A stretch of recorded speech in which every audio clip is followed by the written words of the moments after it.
এমন সময় টেলরও ঘরের ভেতর থেকে বাইরে বেরিয়ে এলো। তাকে সব কথা খুলে বললুম। টেলর তো শুনেই মহা খাপ্পা। ঘুষি পাকিয়ে পুরুতের দিকে ছুটে যাওয়া মাত্র সে এক লাফে বারান্দার রেলিং টপকে বাইরে পড়ে বনের ভিতরে কোথায় অদৃশ্য হয়ে গেল। রাস্কেলটাকে ধরতে পারলে একবার দেখিয়ে দিত। ওহ, সারা রাত কি অশান্তিতেই না কেটেছি। আমি বললুম, যাক, যা হবার তা তো হয়েই গেছে। এখন আমাদের কি উপায় হবে? উঠি দারোয়ানও এলো না, ডুলি বেয়ারারাও এই দুর্যোগে বোধহয় আসবে না। আমরা যাব কেমন করে? টেলর বলল, আমাকে যেমন করেই হোক আর যেতেই হবে। বোম্বে যাবার টিকিট পর্যন্ত আমি কিনে ফেলেছি। উপায় থাকলে তোমাকেও আমি স্টেশন পর্যন্ত পৌঁছে দিতাম, কিন্তু আমার 2 সিটার গাড়ি। আমি আমার আরদালি, তুমি, তোমার চাকর আর তোমার মালপত্তর অতটুকু গাড়িতে ধরবে না। আরদালি, আরদালি। টেলরের আরদালি এসে সেলাম করলো। টেলর বলল, আমার মালপত্তর সব গুছিয়ে নিয়ে গাড়িতে তোলো, তারপর শালবন থেকে সেই কাঠের পুতুলটা নিয়ে এসো।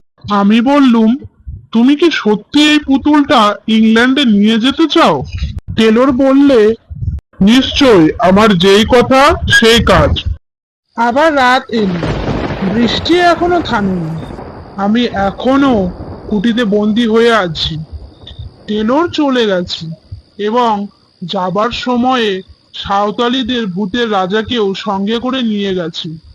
সে আর এই কুটির ভেতরে ঘুমোতে আসবে না। চোখে ঘুম আসছিল না। একখানা ইংরেজি নোবেল বার করে পড়তে বসলুম।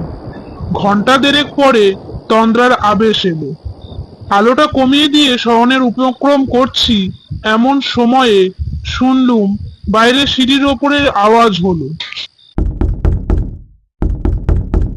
ঠিক যেন কাঠের আওয়াজ। ঠক ঠক করতে করতে আওয়াজটা আমার ঘরের কাজ বরাবর এলো। তারপর দরজার ওপরে শুনলুম ধাক্কার পর ধাক্কা।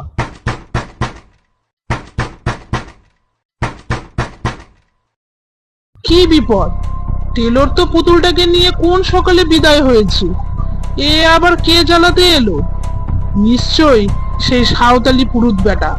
সে হতবাগা রোজ রাত্রে এখানে আরাম করে ঘুমো আর চারিদিকে রটিয়ে দেয় কুটির ভেতরে ভূতের রাজা শুতে আসে।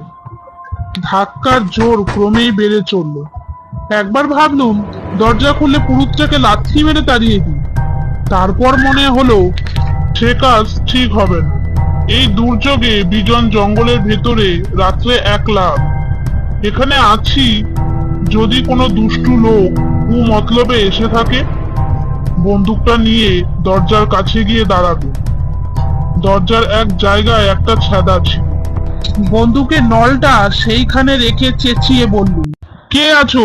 চলে যাও, নইলে এখনই আমি বন্দুক ছুড়বো। কোনো জবাব নেই।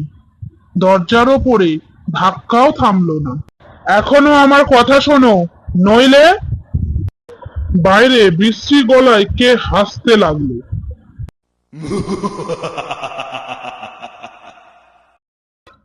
আমি বন্দুকের ঘোড়া টিপলুম। সঙ্গে সঙ্গে দরজার ওপরে ধাক্কাও থেমে গেল। ঠক ঠক করে একটা আওয়াজ ঘরের কাছ থেকে দূরে সরে যেতে লাগলো। তারপর কুটির সিঁড়ির ওপরে শব্দ শুনলুম। খানিক পরে অনেক দূর থেকে আবার সেই বিশ্রী হাসি শোনা গেল।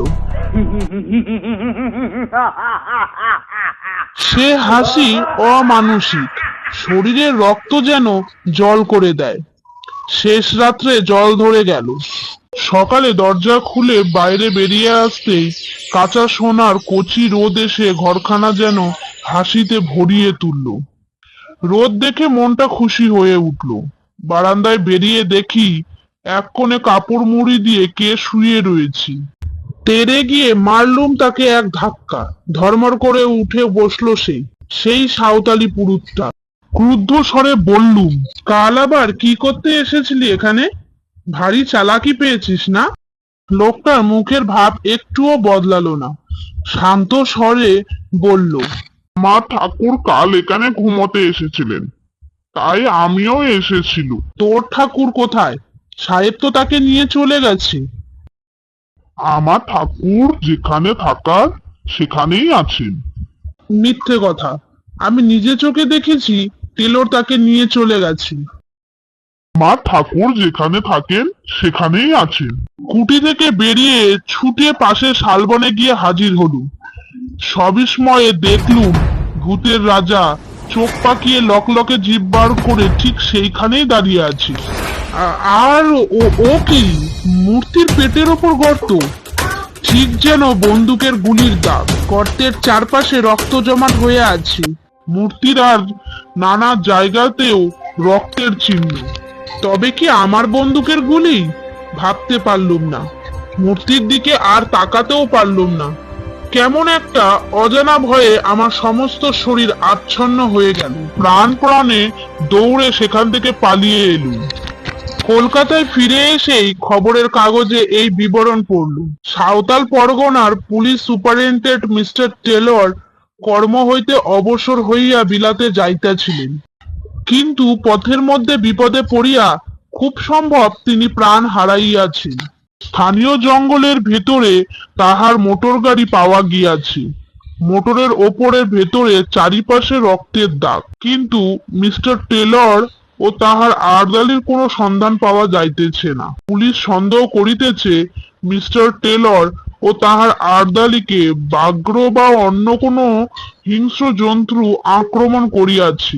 নিকটস্থ জঙ্গলে এক নরখাদক ব্যাঘ্রেরও খোঁজ পাওয়া গিয়াছে। সে ভুতুড়ে মূর্তির গায়ে যে রক্তের দাগ লেগেছিল, তাহলে সে রক্ত হচ্ছে হতভাগা টেলরের আর তার আর্দালির গায়ের রক্ত।